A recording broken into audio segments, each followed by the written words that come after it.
Railway में खलासी का काम करने वाले सेवानिवृत्त 61 साल के दयाराम राउत ना तो ज्यादा पढ़े लिखे हैं, ना ही उन्हें कला में रुचि है, लेकिन बाबा साहेब ने दिए हुए बौद्ध धम्म का स्मरण कर मन में बनाए रखने के लिए दीक्षा भूमि की कलाकृति हूबहू लकड़ी पर बनाते हैं और बाबा साहेब के ऐतिहासिक स्थलों पर भेंट देते हैं। बड़ी ही मेहनत और लगन से खुद के खर्च से साकार की गई दीक्षा भूमि की कलाकृति अभी तक उन्होंने 8 स्थलों पर भेंट की है और 2 कलाकृतियों का काम जारी है, जो बाबा साहेब और मातोश्री रमाई के जन्म स्थल पर भेंट दी जाएगी।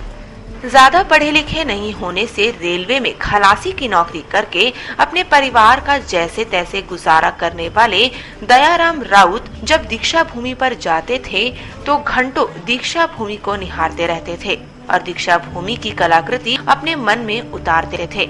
ऐसे में एक दिन रेलवे में लकड़ी का काम चल रहा था। वहाँ से लकड़ी के टुकड़े उठाकर घर लेकर आए और मन में बसी दीक्षा भूमि की प्रतिमा लकड़ी पर उतारने का काम शुरू कर दिया। कुछ ही दिनों में हूबहू दीक्षा भूमि की प्रतिकृति तैयार हो गई। अपने हाथों से बनी हुई प्रतिकृति को देख उनकी आंखों में आंसू आ गए।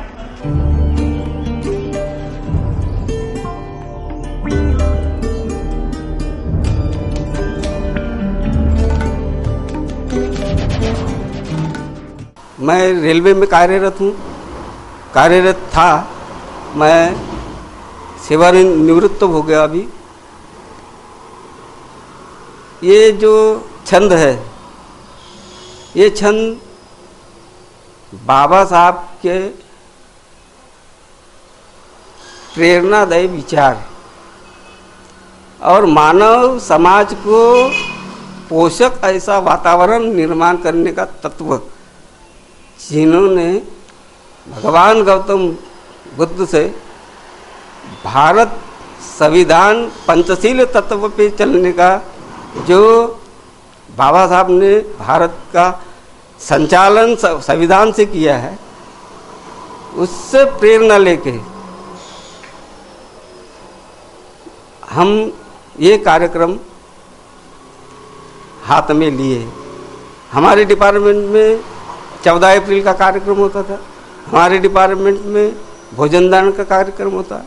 हमारे डिपार्टमेंट में ये जो अभी जो बना है कलाकृति, ये कलाकृति बनाने के लिए हमारे रेलवे स्टाफ ने बहुत कुछ मदद किया है।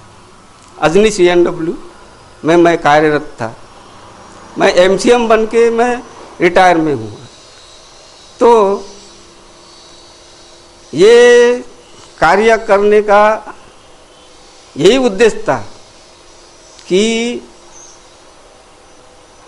हमारे बाबा साहब ने इतना कष्ट सहन किया है और कष्ट सहन करके हमारे समाज को इतना ऊपर उठा है। तो ये मैं बनाने के लिए कोई मैं कारपेंटर नहीं था, ना मैं कारागिर था। मैं एक मैकेनिकल डिपार्टमेंट से हूँ। मुझे इसका कोई नॉलेज नहीं था। मैंने इसके लिए प्रयत्न किया। प्रयत्न करने के बाद में ये मुझे हासिल हुआ, साध्य हुआ। कहने की बात बोले तो साध्य हुआ। साध्य होने से पहला जो बना मेरे हाथ से, वो थोड़ा